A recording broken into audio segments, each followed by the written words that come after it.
Welcome back, Toddler Tribe. I have a very exciting guest for you today. We're talking about music, which is just such a beautiful way to connect with other people and also to grow a little human's brain. And she's joining us, Miss Esther Bertram. Did I say that wrong? Let me try again. I don't have it in front of me. Say your name for me. Esther Bertram. Oh, it was close. Okay, Yeah, great. it's very close. She is joining me. Esther Bertram is here all the way from Australia. Thank you so much for taking time early in your day when it's late in mine. Yes, very early. Thank you so much for having us here. Yeah, it's wonderful. Yeah, so Mini Maestros, when I originally saw this come through, I was just all in. First of all, the name is brilliant. And your company works specifically to curate content for working with kids' brains through movement and music and melody. How do we build brains with music? Yeah, it's like a magical key for the lock of a little one's brain. We've been running for about 40 years, and from the child's perspective, how we're building it is we're just having a lot of fun. So they don't even realize what's going on behind the scenes. So our classes are for baby. We have like 5 levels, just like school: babies, ones, twos, threes, and fours. So it's a Mhm. full 5-year program, and they are sequentially built, so they learn whatever they're up to in their milestones of their natural development, and then they learn through, like the babies are learning a lot through the body, so it's music and movement, so it's not just music. And so for them, from the perspective of a child, they're having just a lot of fun with something that is so organic to them anyway, because every single child who's born is musical. Some parents think, oh, my child isn't musical, or I'm not musical, therefore my child's not musical, when it's actually all of us, you are, every single person is born musical. And that's because when we're growing in mum, the first experience of reality is the heartbeat, and this Mm. is the rhythm of life. That's all we know is this, and we hear the tone of our parents speaking. We can hear the melody of their voice. That's their favorite sound in the whole world, is the sound of their parents' voice, and it is musical in a way. Yeah. And so from their perspective, they're just having fun when they come to our classes. They're learning things that develop upon the first experience they ever had. But what's going on behind the scenes is, that's the most fascinating part, is under the age of 6, it is the most neural activity we'll ever have in our whole life. So they are just firing everything, absorbing everything, learning everything. And there's this amazing researcher and writer, Dr. Anita Collins. She studies a lot about the neuroplasticity and everything that's going on. She calls it the fireworks effect. And basically, it's the only activity that actively connects almost all areas of the brain at once. And you can't get that from any other activity. So even though you're doing simple things with the children in the Mhm. classes, it's creating new neural pathways that you can't get to any other way. And these stay for your entire life. That's what's fascinating about it. So, yeah, it's just amazing. I was sharing with you before we went on that I've recently come from an early childhood conference, and as much joy as I get for presenting on my topic of expertise, I love taking other people's classes too. Yeah. And I went to a music and movement class, and particularly on drumming, which was really fun. And they put up this graphic, and my mind, now I've done a lot of science based research, especially for the book, right, with language acquisition and development. I was just amazed. I'm counting right now because I'm looking at this graphic. One, two, three, four, five, six, seven, eight, nine different parts of the brain light up, connect, and learn through music and movement. Yeah, it's absolutely fascinating, because when that happens, it's like you're giving your child an extra advantage in life forever, because it's happening in the short term. So there's so many benefits that happen right then, but these benefits reach far into the future. So they help with like later in life, they have school readiness. You're better for mathematics. You're better for also spatial learning. You're better for empathy, social. You're better at listening. It's phenomenal. I didn't know anything about this until I joined Mini Maestros 10 years ago, because I used to teach guitar from Mm. 6 years and above, because I'm a professional musician. But that was my only experience with children. But then when I got there, I was absolutely fascinated how these little ones, and you can see it on their faces, like Yes. just how beaming they are. And it's because you're feeding their brain, and it's like giving nutrients to this growing plant. And they're just like, wow, You just absolutely. solved my entire childhood for me. I come from a musical family. I Mm. don't really ever remember a time when my dad didn't have a guitar in his hand. Mm. And he would play, and he was kindergarten teacher, right? Oh, So he would wow. play in the classroom and teach through music. And my mom was a first grade teacher, and they taught whole language development courses. This was pre-internet, right? We're dating ourselves a little bit here, but I texted them right before this and I said, "I had no idea what a gift you gave me Oh, wow. as a little person by basically just marinating me in music and not just one style or one genre, like all the rhythms and Yeah. all the melodies and all the gutturals and all the things that we don't normally hear or process in our day to day." Absolutely. What a beautiful thing to honor them with that. It's a bit like the gut microbiome. So they say you have to have 11 or something different things to really make it thrive. And we purposefully in Mini Maestros lessons, we have all different genres and different rhythms, even different languages, so the children can get that whole spectrum of input. And so, yeah, you find new reference points. And That's yeah. amazing. So when I was going through your website, I thought to myself, well, this is really fun, right? I get how fun it is. I've lived it. And when I'm working with kids, I'm using transition songs all the time and just enjoying that as well.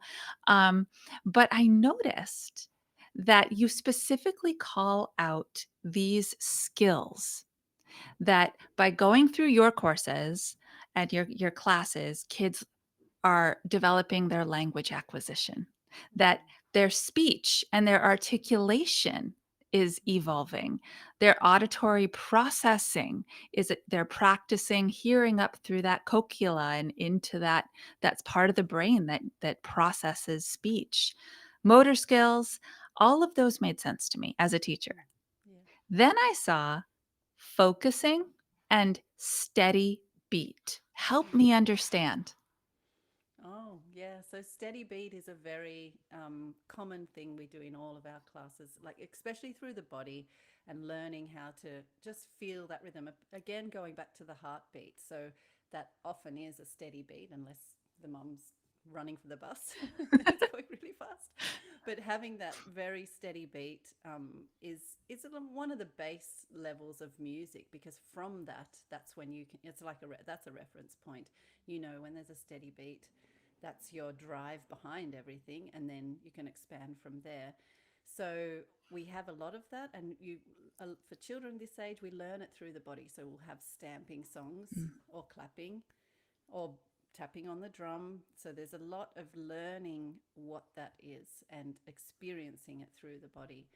And focusing is another one, especially for the babies. Like we mm, will have um, some puppet things as well, and imaginary play where there is really storytelling going on, where there's a moment where you are engaging the child on a musical story or journey, and they are focusing on what you're bringing them into focus, and they're learning then about listening and waiting, and also about phrasing of music. A lot of the mm.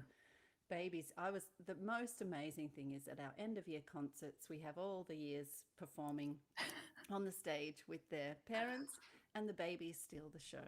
And that's because they are so tiny, they can't talk or walk yet. And they're up in their parents' arms.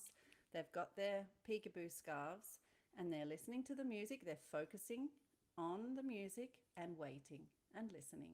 And at the end of the phrase, simultaneously, they all take their peekaboo scarf off themselves. No parent involvement. And it's just fascinating because you think, how can a baby be that focused and in time with all the other babies? And it's just amazing when you see how much, because there's so much they're learning and what's going on that we don't realize because they can't communicate yet. But it's all happening, and it's witnessed, especially at the concerts at that moment. I love how you referenced that firework effect. What you just described is what I call the invisible learning years. That Yes. it's there, but it's Yeah. behind that veil. Yeah. And if we could, and we're working really hard with neuroscience to figure it out, but if we could kind of peek in there, we would see it all happening.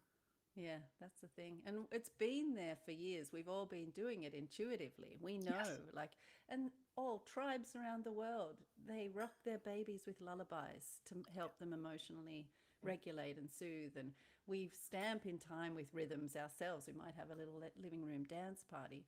So intuitively, I think we all know that it's important and we do it anyway.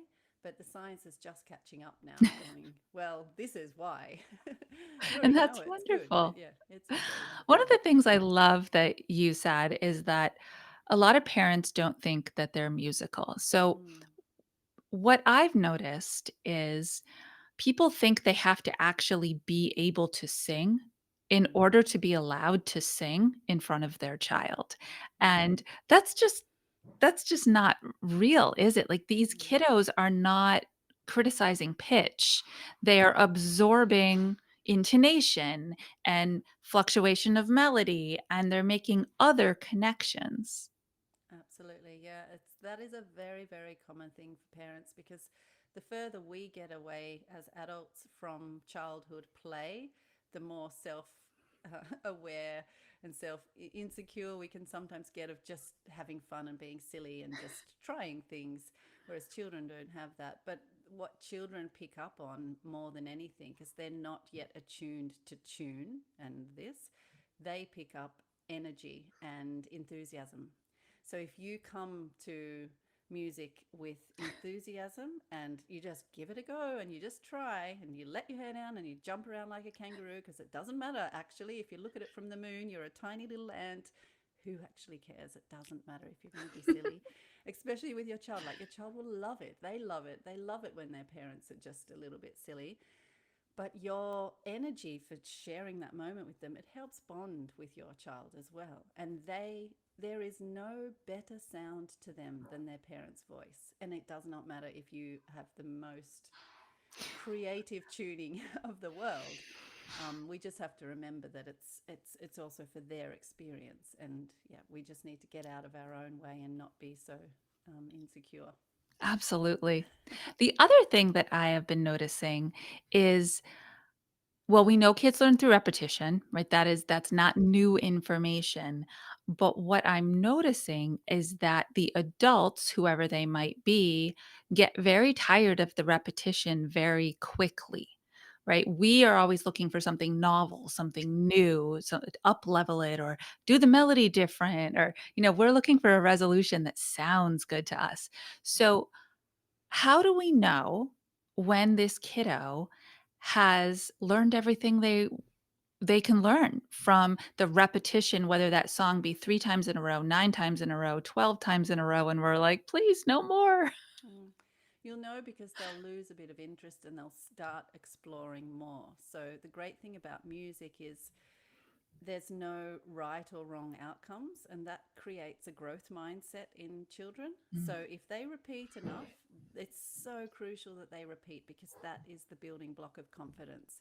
If you, like, yes, we're overstimulated in an adult world with social media and everything's got to be fast and this, that, the other. It's hard to, like you say, it's hard to slow down and remember that when we were little, we needed that repetition because you can't build upon skills with just a little bit of this, a little bit of that. There's no, yeah, there's no room for mastering a skill. And when a child, and that's why we are very systematic in our system that produces amazing results, the right amount of repetition.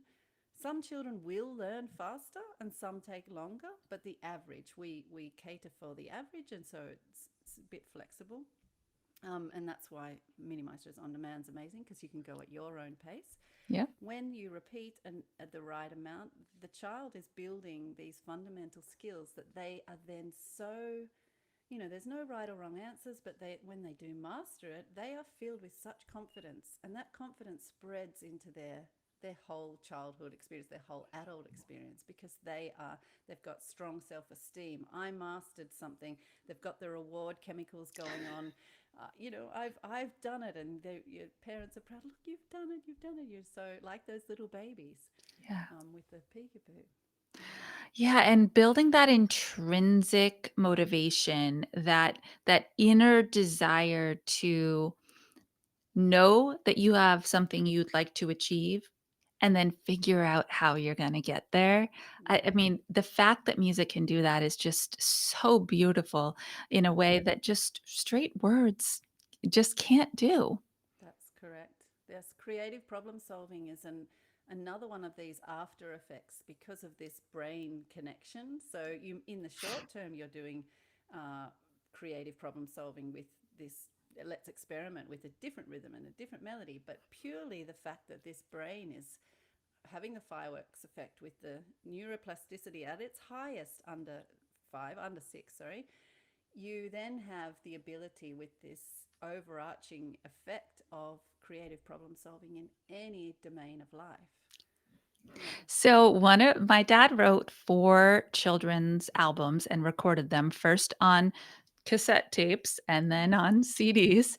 Um, and he was big on using close activities in his music. And so for listeners, if you're not sure what that means, usually in the written word, it's used to test comprehension, right? So you write down a sentence and you leave one thing blank, and the student fills it in to show that they know how that resolution happens. So, do you mind if I just sing you a couple of bars Yeah, go for of it. his song? It's called The Color Song, and he used it in kindergarten with his 5 and 6 years old. I saw a truck go up the road. The truck was carrying a heavy load. I saw the truck go up ahead. I think I'll color it. And he waits for them to fill it in. And what was so beautiful about the social effect of the group was there'd be a couple really fast processors. Yeah. Red, you know? And Yeah. then all the others got to be right without having to say anything out loud. It was so beautiful. Yeah, that's really lovely. That's so lovely. And the other thing that song is doing is you're learning all different bits of information. You're learning about the truck. You're learning about colors. Like we have a lot about animals as well in our songs, and you can actually use it to teach your children your phone number or your Mm, address. As soon as you put it in song like that, like this is a song that's in your brain forevermore. And if you sing your address to a really small, you can do this with very, very small children. And if you turn it, just that's how jingles on the TV work. You sing, you probably remember some from decades ago of some weird jingle, and then you hear that word and it's like, oh yeah, yeah, I remember it because it's in a song. You can put it in your brain then. absolutely. Yeah, this is what I mean about foundational and this is the thing actually, right? We say the first 5 and 6 years are the most essential in a child's life, and what's also true is they're usually the most overwhelming for the parents or caregivers, and so the juxtaposition of those 2 things being true at the same time can be tricky. Now, you created an amazing resource, this Mini Maestros on demand, um, and so I wanna talk about that for just a second because everything's online, Yeah. and we know so much now about minimizing screen time and screen access. So, picking the things that really actually move your child's development forward, which is yours. And then the other thing that we hear a lot about these days is that parental or caregiver involvement and engagement while watching and learning and listening is actually the key that unlocks everything, because in your Mm. in-person classes that's happening. Yeah, absolutely. Yeah, and also the great thing is you can do it at your on your schedule as well, and repeat, as we talked about Yeah. repetition. Like in-person classes, you can't we repeat over a few weeks some exercises, but for little learners at home, you can repeat every day if you want to, and you can really advance skills in that way if you have capacity for that and having that bonding moment. And with our very small lessons, like for babies, even 1 year olds, but more babies, you don't have to have any screen time with them in our program. You can literally face your little one to you and you watch the screen, and you're learning skills that through with the teacher that you're doing directly with your little one. So they're only looking at you. So as they get a bit older, there's a bit more interaction. They'll probably want to see, because they're very engaging classes, and it's like, they want to see all the movements, and you might not have learnt fast enough to do, and they'll be very tempted by the songs and the bright colours and stuff. But yeah, the baby ones you can do yourself. That Super. is incredible. I am Mm. so glad I asked you that question because, I'm well past, the idea of having another baby, but it gave me such relief that, like, we get to start this on our own terms Yeah. and go forward as so on that note, if parents who are listening are like, "Oh, this is great, like, we're just about to have a baby," or ours is 2 months old, well, they're gonna get started right away, and that's amazing. What about kiddos who are already 2 or 3? Do they slide right in? Is Yeah. there anything that you feel like they need to know for that foundational stuff? No, they can slide right in at that age because our classes do repeat enough, and the exercises are simple enough that you can just start. It would be a little bit hard for the 4 year olds, only because that's the only lesson where we have a little chime bar you need. We don't have hardly any equipment you need to get. That's the other thing. We make it so easy to start up at home. Like, we give instructions how to make a shaker out of a plastic bottle with beans or rice. Like, you can just make it from household things, or banging on a saucepan or something like that. You don't have to buy anything. You can just start. The 4 year old class, they need a chime bar, but even they can start, because we build upon. If you start at term one, you build upon the skills, and they get more advanced as the course goes on, as the lessons go on. This just sounds like a win-win-win Yeah. in every way, right? The ease of access, the lack of needing to go get stuff, and then, of course, the building of this small human's brain while you're having fun and singing and dancing and building a relationship. I love everything about it. Yeah, and we've made it super affordable as well, because, if I had a guitar lesson one on one here, I'd probably charge $50 Australian. Our 10-week course, which is 10 full lessons that you can do as many times as you like for a whole year, actually, even if it's term one, you have it for a whole year. It's only 49 Australian dollars, which is about 30 American dollars, which is like $3 a lesson. And you can pay off in 3 parts if that's also too much. So we've made it absolutely affordable, just because we want the music out there. We want the little brains of the world growing as efficiently as possible. So, Wow. yeah. Oh, well, with that, I don't know, toddler tribe, how do you not do this, right? Just a fun activity to do with your kids for all the amazing reasons we just said, and now we know you can afford it. Yeah. So the And the link first lesson is free. and the So, first lesson is free. My yeah. gosh, it just keeps getting better and better. Esther, what else do I need to know? Does it? Okay. Um, well, the link for you to sign up will be in the show notes. So it's quick and easy. Just click it. And I'm sure if you have any follow up questions, that you can reach out to the customer service section of Mini Maestros as you go along. Is that also correct? Yeah, Yeah. absolutely. Amazing. Wow. Well, again, thank you so much for coming on this morning and sharing with us just what is such a simple and also so complicated process that is happening, that the simplicity of routine and rhythm and consistency and sound and movement can create kids who are truly world ready. And the outcome of, we always talk about creative, capable, resilient, and aware. And these are things we need to have with the changing landscape of the Mm. world. And those are the massive four outcomes that you have through music. And it's great. Well, amen to that. I wanna live in that world for sure. All Yeah. right, toddler tribe, you know what to do. This time around, you're gonna go click that link, get yourself started in this really fun, beautiful course, and stay mindful and proactive as we transform the toddler years.